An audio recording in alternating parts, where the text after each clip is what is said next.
you so much for doing this. Our podcast is on your journey in music and how you got to where you are now, and we'll talk about your new record coming out as well. Sweet. Awesome. I did read you're back in Montana now. Are you originally born and raised there? Kind of. I was born here in Montana, um, but I moved to Iowa with my mom when I was like 8. But we would come back every summer to see my dad, so we would always do at least a month in the summers out here. And then I lived in Chicago for a nice chunk of time. But I really moved out here about 11 years ago just to kind of get my shit together. I was struggling with addiction and just kind of spinning out. So came to Montana to kind of start over, and really glad I did, because I wouldn't live anywhere else, I don't think. Wow. It's 11 years then. So you've been sober 11 years? Nah, it didn't stick. Okay. I was like, coming up on 9. It'll be 9. I mean, that's spring. still good, man. I got almost 4, but that's that 11. Congrats, dude. That's 9. awesome. That's huge, man. That's really know it. awesome. Very good. I mean, congratulations. That's great. Likewise. Cool, man. Well, so you're jumping between Idaho, you said, and Montana? Iowa. Oh, Iowa. Sorry, Iowa. Yeah. What was that like? Like, was there a music scene in both towns you were in? Well, I wasn't really exposed to much music in Montana. I didn't know much that was going on there, but on Iowa, grew up going to, punk and some hardcore shows. But really, where live music, I think, really grabbed me was when I was kind of introduced to like jam bands and bluegrass, and where going to shows became a lot more of just going to see a show. It was like a whole event. Sure. You go with like a crew of 10 people, it's going to get weird. And, that was what really made me fall in love with live music, was going and seeing jam bands and bluegrass bands at that, late 90s, early 2000s era. That's awesome. What was the first instrument you learned to play? Guitar. Okay. When did you start playing guitar? I think I got my first guitar when I was in like 6th grade. It was like a shitty Washburn electric. And it's really interesting, man, because, at first I was like, I want to be in a punk band, and I just want to be able to play bar chords and sing. And then I got like $150 acoustic guitar, and there's something about the acoustic guitar that I fell in love with, man, and it just made me want to be a songwriter. And I still to this day listen to punk rock every week. Sure. It's still in regular rotation, but when I found the acoustic guitar, it became pretty apparent the kind of music that I was drawn towards creating was writing songs. Yeah, that's amazing. Were you writing songs kind of like, when did you get the acoustic? Or is it pretty soon after you had the electric? 8th grade, but yeah, I started writing songs like right away, real shitty ones, but like, when you're in like 8th and 9th grade, it's like everything feels so intense, and of course, it's like, so like if you like a girl, you're writing these like deep, like Michael W. Smith love songs that you think are real, it's like you have no idea that you have no idea. That's awesome. Did you play in a band or anything when you're in middle school, high school, or is it just basically singer-songwriter? Well, in high school, I wouldn't say I played in a band, but I would take over this open mic, so I made this little demo. A friend of mine worked at the college radio station, and he knew enough of how to run the gear so I could make a shitty little demo. Oh, cool. And I started hustling them at school during lunch, I was selling them. But then I was like, oh, I'm going to play this open mic at Java Joe's in downtown Des Moines. And like a shitload of people came, like a couple hundred kids from the high school came. Wow. And then for about a month, until they kicked me out, they wouldn't let me play there anymore. Oh, why was that? Every week. Because it was just like a party, man. Like people be drinking in the parking lot and shit. It was a coffee shop, Yeah. Yeah. Okay. So it'd be like just the high school kids hanging out. Yeah. Before they go into the show and everything. Yeah. Everybody coming in smelling like weed, Right. Of course. But and then that was it. I didn't really perform, but when I moved to Chicago, I met Carl, who's my bass player and kind of co-produces everything with me and engineers everything. And we didn't really perform a lot, but we were always recording. Oh, always okay. recording.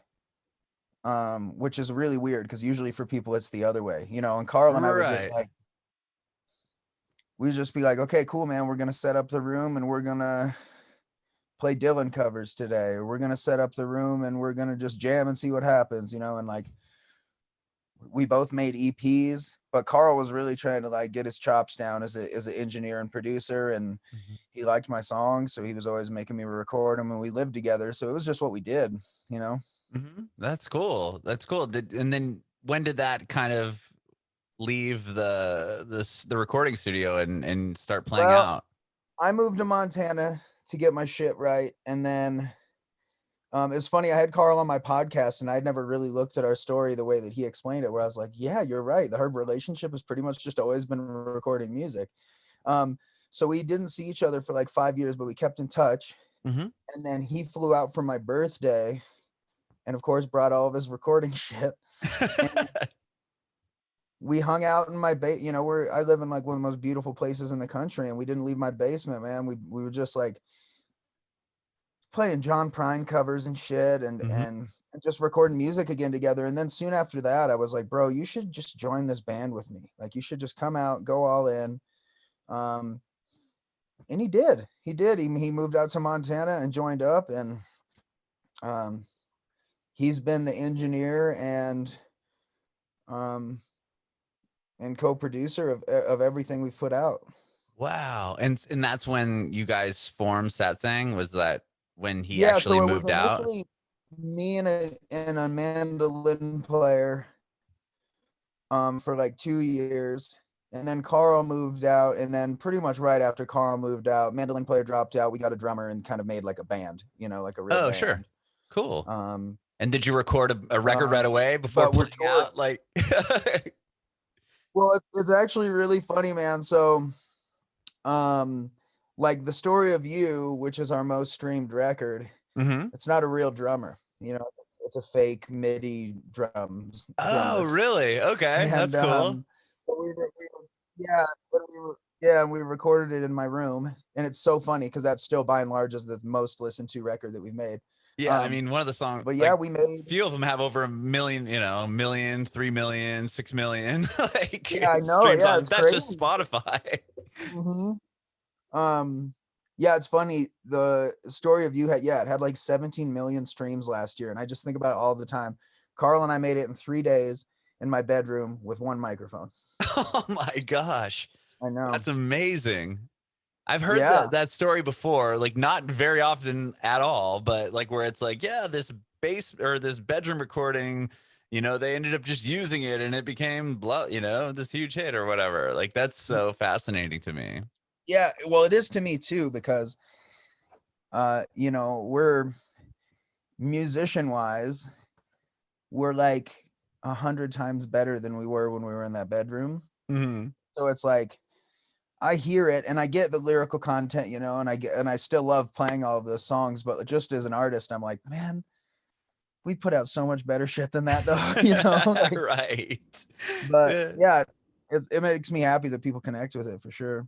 But that also says something about your songwriting. I mean, it doesn't take, $1 million budget and the best gear and the best equipment and the best microphones to make a record that streams, 17 million times. Totally.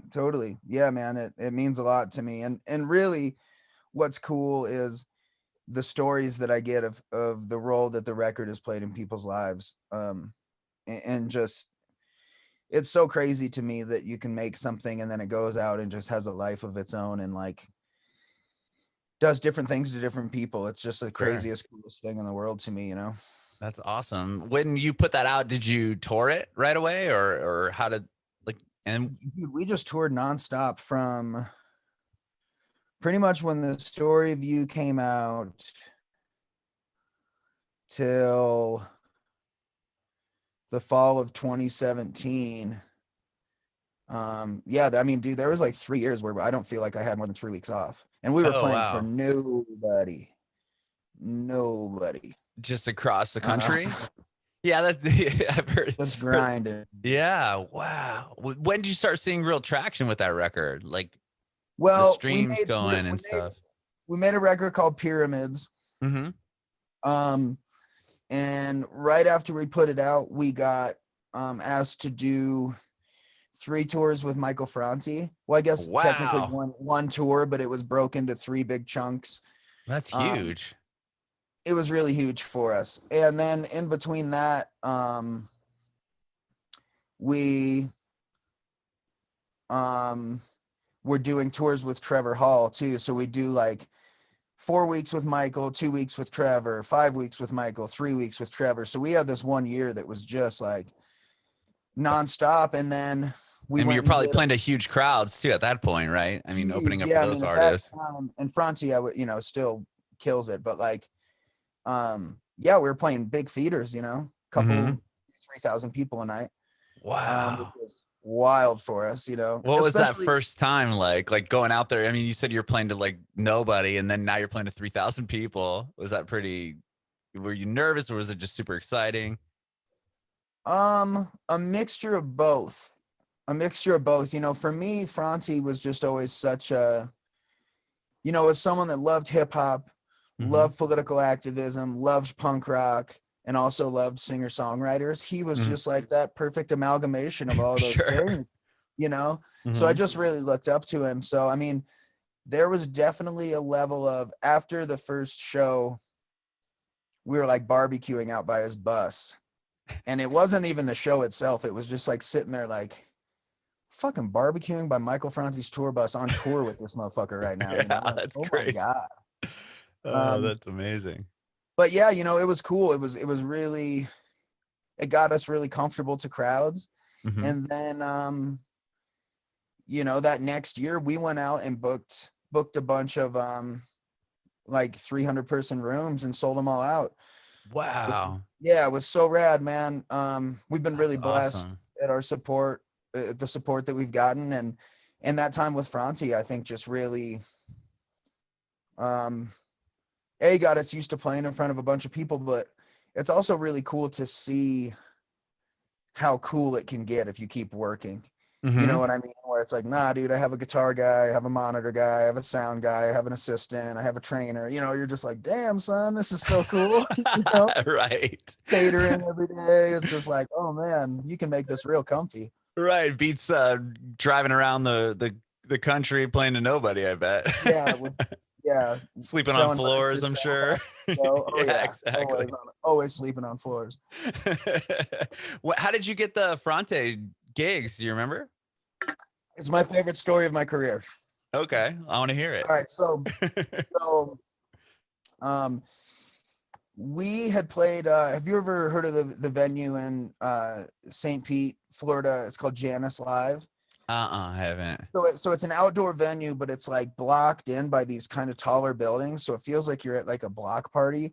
Oh, that's cool. But it's huge. It holds a few thousand people. But what's Mm-hmm. cool about the venue is that there's a balcony over it.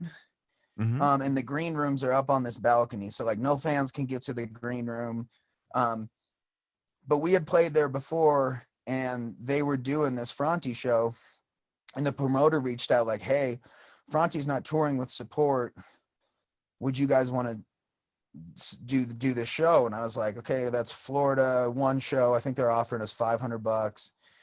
But I was like, in my head, I was like, there's no way Franti's going to hang out in his green room if we're playing and not come out to the balcony and watch us. Like, Right. why He's wouldn't he gonna. come out to the balcony? Sure. So I was like, took this gamble that like he was going to come out to the balcony and watch us and just fall in love with us and ask us to tour the country with him.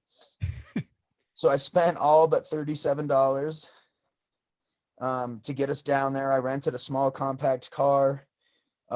We got in contact with some dude via Instagram and drove to a trailer park to get a drum kit.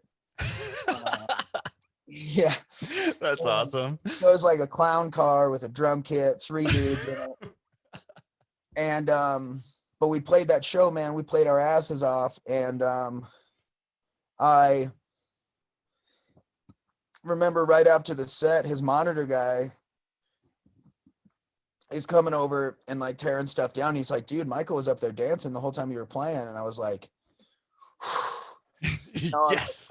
let's not get too excited. But then we got to play 2 more shows with him that week in Florida.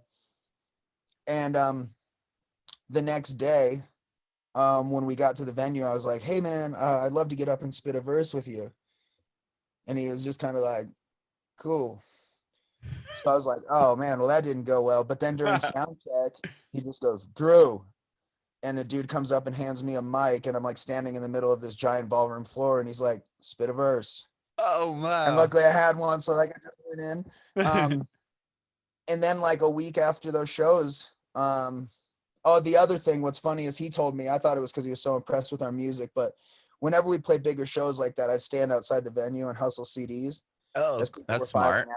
Yeah. And when he was walking across the catwalk, he saw me doing that. And he later told me like that was when I was like, yeah, when I helped this dude. Oh, that's awesome. He showed that Yeah, you were hungry for it. totally. So about a week after those shows, man, we got the email and got asked if we wanted to do all these dates, and Wow, that's off we went. exciting, man. That's so Mhm. rad. And at that point, you had 2 records out too. You had Pyramids and The Story of You. Yep, Pyramids. And it was funny because Pyramids wasn't out yet when we played those shows in January with him, but we brought it with us, and I was handing it out for free. Oh, smart. Um, Yeah. yeah, so yeah, it was cool timing. But yeah, by the time we were touring with him, we had 2 records out, and yeah, it's crazy. That's huge. That's huge. And then a couple years later, you put out Culture. That was the next record. Yeah, man, and it Tell like me about totally. that album. um, I self-funded it. I put almost 40K into it. Oh my. Um, and it really meant a lot to me, man. I thought it was the coolest thing that I had ever made. Um, there was, it was like right after the election, and I Mhm. just kind of wanted to make this timestamp thing. So if my kids or any, or, if someone was like, man, what was it like in 2016, 2017, I could be like, boom, Yeah, here it you know, is. here's a timestamp. Yeah. Um, it didn't come out till 2018, but yeah, I mean, I made the track list. So like the most political songs were the first 4. I think that hurt us. Um, You said but I that really hurt us? hurt us. Yeah. I think Oh, people listened to it and were like, oh man, I just kind of, because people I think kind of got used to the like feel good self-empowerment shit. sure. So they're like, oh, I don't, at least that's what I think happened. But Mhm. maybe it just it wasn't as cool as I thought it was. But I was really proud of the guitar tones on that record. Even if we're putting everything aside, man, I was really stoked on all the sounds in that record. But um, yeah, I really love that record. And that But came out in 2019, it came out?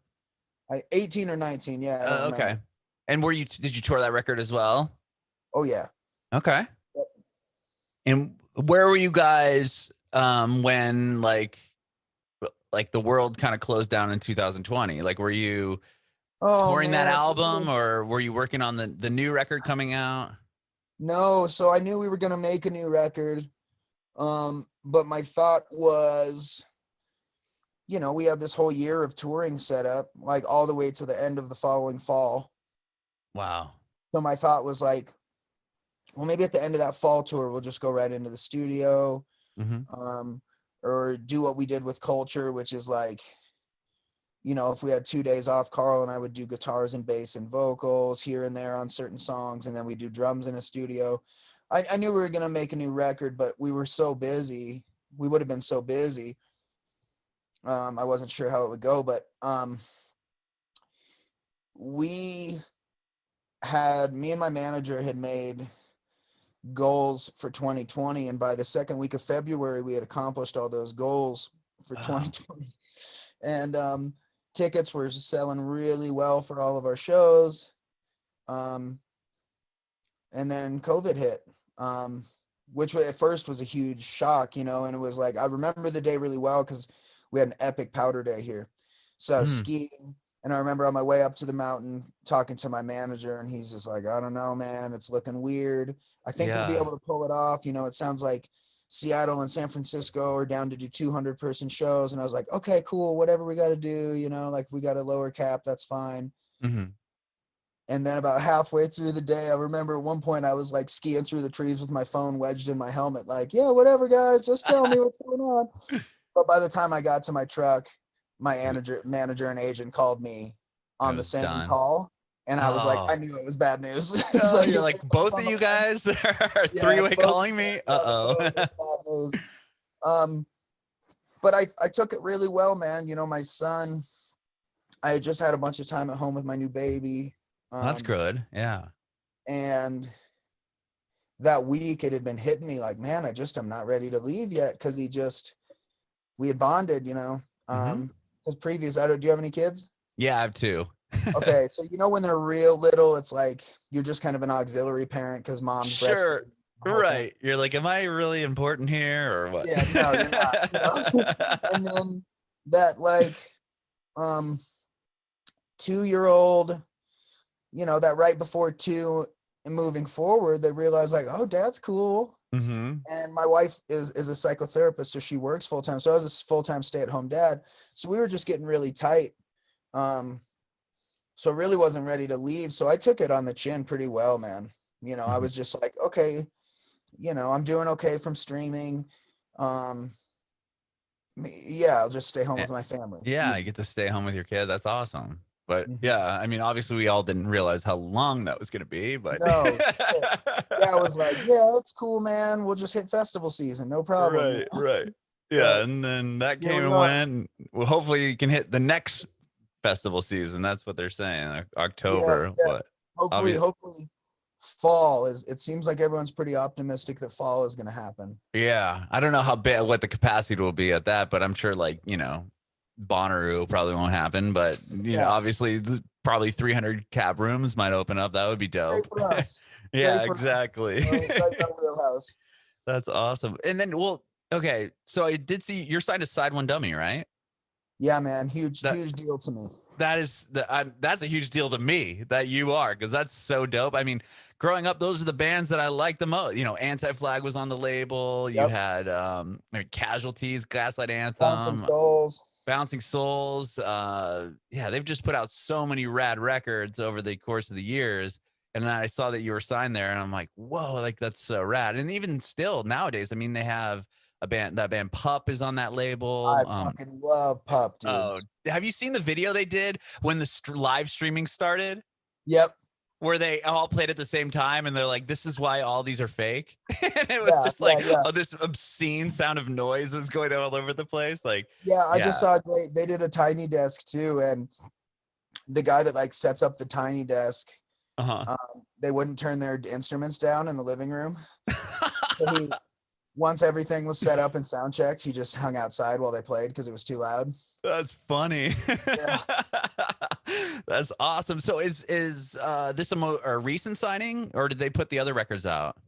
No, we started talking. You know, I first met the Side One guys um in 2018. I was in LA doing some shit, and I don't remember what I was doing.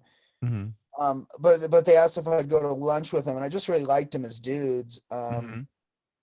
And we just kind of kept in touch, and then it was really weird timing, man. There was one morning where I had a serious conversation with my manager of like, all right, dude, if we have this time off, we have to make a record.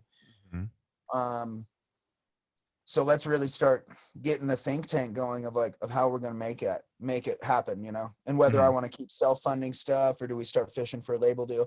I shit you not, man. Thomas called me, the GM of Side One called me like an hour and a half later and was just Oh like, wow. yeah, man. And he was like, dude, we've been looking at your streaming data, and I think you're ready for an actual deal with Side One.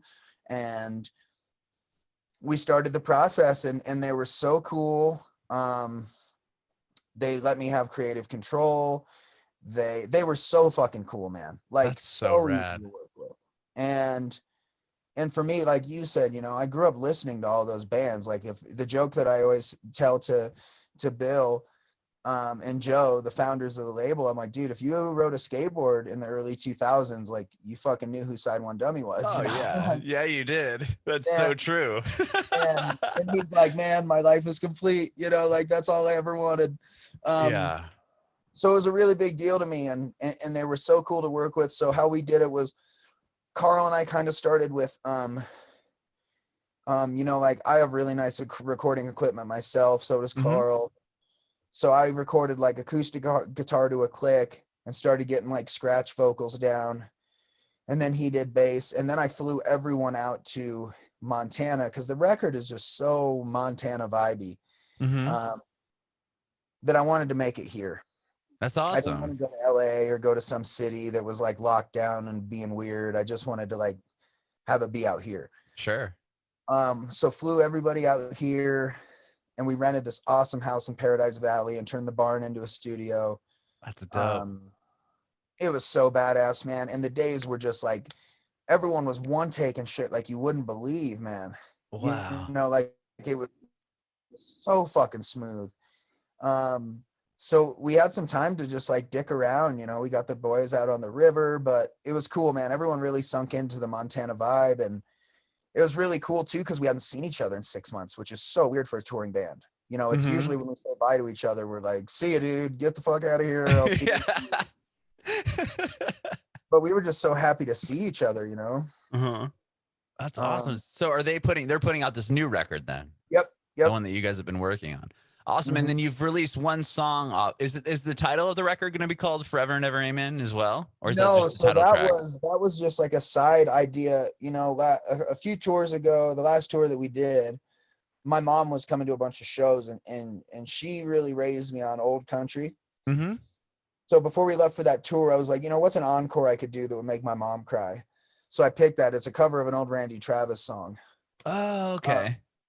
yeah, and people really dug it. So I was like, oh well, I'm gonna we should record a version of this. And when we told Side One about it, they're like, fuck, we'll put it out. Oh, Um, wow.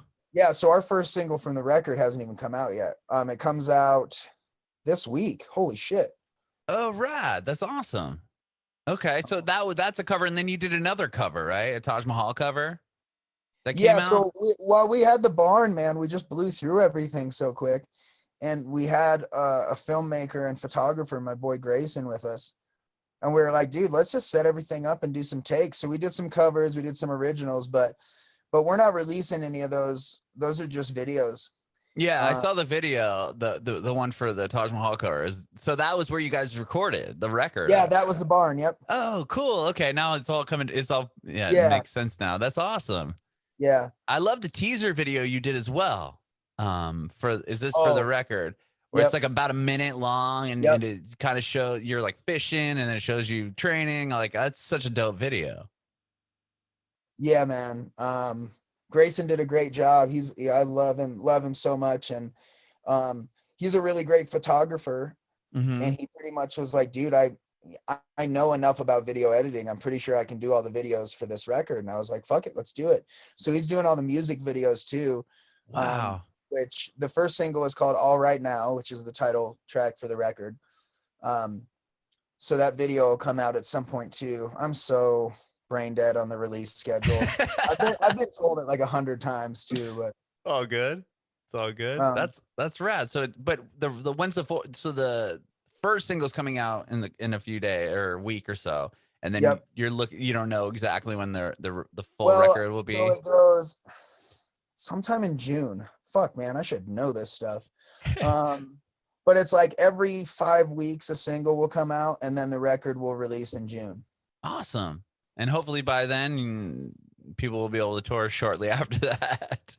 Yeah, we're hoping. You know, I mean, man, even if we could just play a handful of outdoor shows, I just want to play Mhm. music with my friends again, man. You know, Yeah. especially it's exciting when you're releasing a record, man, and everyone's so hyped on the new music, and we love playing it. So it's just like, man, just want to Yeah. go do it. Yeah, I know. That's what I know. I feel bad. I saw a lot of these artists, or a lot of artists are having, they're holding the record or not putting it out because like I can't tour it. But and then at what point, it's been a year, do you just go, you know what, I'm gonna have to just put it out? Mhm. So Yeah, yeah. I think a lot of band. You know, I had a couple friends that had records that were, you know, a 2-year release plan or whatever uh that came out in March of last year, and they're just like, well, I mean, we can't just not put it out. Like right. It's just everyone's been hired, everything's been done. Like, so yeah, it's crazy. yeah, it's just unfortunate. But well, that's awesome that you're able to, get your band together and record a whole record and do that, especially in Montana. That's amazing, man. Yeah, it was beautiful, man. It really went perfect. Couldn't have been. It was exactly how I hoped it would be. That's great. That's great. And then I'm just curious, how long have you done the MMA stuff? Like, is that something you've always been training for all while touring and playing music? Seems Well, like a about bit. for the past 4 years, and usually when we train, I try to set up our touring schedule with our agent. So, wherever we have our like Sunday, Monday, Tuesday off, Uh-huh. it's a city that I have a gym family at, where I've trained before. Oh, Um, okay. yeah, so it's a huge part of travel for me. I have these like little pockets of fight families all over the country, and like when I tour, that's when I get to see them. That's cool. Yeah, man, I really love it. It's done a lot for me. I'm hurt all the time, which is a bummer, but but that's the part my wife hates. But yeah, man, I love it. I love the sport. I love training. I love going to fights. I love watching fights. And yeah, in March at my gym we have like 5 or 6 guys that are all fighting. So I'll get a corner a few of them. And yeah, man, it's a huge part of my life. It's definitely music, family, and fighting are pretty much my things. So That's amazing. That's mhm. cool. Glad you're able to do that too, especially with COVID. I mean, I would think that you're right, right Yeah, up couldn't there. be any closer. Yeah. Right. So I'm sure there's Yeah. COVID tests and all that fun things that you have to deal Well, with. it's been wild, man, because COVID has been, we had a pretty big spike here for a while where everything was shut down, Mm-hmm. but it's actually been really mellow here, and we have not had, I don't actually, I have friends that own gyms all over the country, and I don't know anyone that's had an outbreak. It's kind of the thing of like, you get your temperature taken when you're coming in, and obviously sanitation is like through the roof now, but Sure, of course. a huge part of it is too, man, is it's like, dude, if you even think that you have allergies, you Do not don't come to come. the fucking gym. Yeah, You know? exactly. But Exactly. yeah, we haven't seen, I don't know any gym owners that have had breakouts. And I know, there's gyms all over the All country over. popping. So That's I think a cool. part of it might, too, is health, maybe, I hope, Right. um, but yeah, Yeah. it's a weird time, man. I hope the vaccine helps, and I hope it, you know, just gets the world back to a little bit more sense of normalcy. Yeah, I know. Everyone's ready for it, man. So hopefully we'll keep an eye out for that October. Hopefully people are talking about. That's what So we're planning for, is October and yeah, November tours. So there you go. Well, hopefully I did see that you're supposed to play I'm in San Diego. You're supposed to play at the Soda Bar. It looks like a March, but that didn't obviously no, man, happen. and you know what's a bummer about that is that was one of the shows that sold out Mm-hmm. like 2-3 months in advance, Oh, and it's just been rescheduled like 3 times now, oh so I just man. feel bad too for everyone that bought tickets, because it's like, do you get your fucking $23 refund, or do you just be like, no, just let me know when it's actually gonna happen, Yeah, like, I'd rather just do the latter. You know what I mean? Just yeah, let me know. I don't want to be there, but you know, yeah, I've at been one blessed point you'll be able to. totally. I've been blessed to get to do some socially distanced stuff, which has been kind of fun. The music bodes well to do Hmm. solo. Right. Um, yeah, like and like to what you're saying, as far as people being ready, man, we sold hundreds and hundreds of tickets in Salt Lake, where, in like 24 hours, I was going to do one show, and within 24 hours, we had 3 sold out. Whoa, that's Yeah, man. huge. Yeah, totally. So I think people are just like amped and ready, and just like, whatever, man, if I gotta sit at a table and wear a mask, what the fuck ever, like, just Right. like, Yeah, exactly. That's cool that you've been able to do that. What about like live streams or anything like that? man, because I have the most spread out band ever. I always joke when people are like, where are you guys from? I always just say America. There you go. Because I'm in Montana, bass players in Minneapolis, guitar players in Charlotte, drummer lives in Brooklyn. Oh uh, wow, you are pretty spread out there. yeah, we just need someone from SoCal, and we've got like every region covered. But so yeah, I did a live stream to raise some money for the boys. Okay. Um, initially, but I feel like it just got so congested and convoluted so fast that it was like, man, I don't want to do another live stream. You know, for a Right. while I was like hopping on Instagram live and playing my guitar for free of just like, hey guys, Yeah. I'm gonna sit here and play my guitar and sing songs anyway. You want to watch? You Sure. That's know? cool. Yeah. Yeah. Yeah. Totally. Right on. I know. Obviously, yeah. Like you said, it was really oversaturated in the beginning, and then it kind of thinned out. And I think people are just like, okay, we get it. Like you're playing it. You know, it's like we Yeah. want to see you in person and play, and hopefully that'll be sooner than later. Yeah. Yeah. I think people are ready. You know, yeah. It's just crazy, man. I was really hoping that festival season would happen just because it's outside, Mm-hmm. you know, but it's not looking like it. Lots of festivals moving to 2022. So Sure. Yeah. Well, yeah, we'll see. But dude, thank you so much for talking with me today. I really appreciate it. This has been yeah, awesome. man. Likewise. I have one more question for you before I let you go. I want to know if you have any advice for aspiring artists. Um, yeah. Surround yourself with good people. Don't party. You see that, you know, I feel like there's this time period where you have this little window to get shit off the ground and you really can't be distracted. And I think the number one distraction during that phase is drugs and alcohol. You know, and for me, my biggest thing has always been discipline, man. I take time every day to either work on my craft or work on my business. And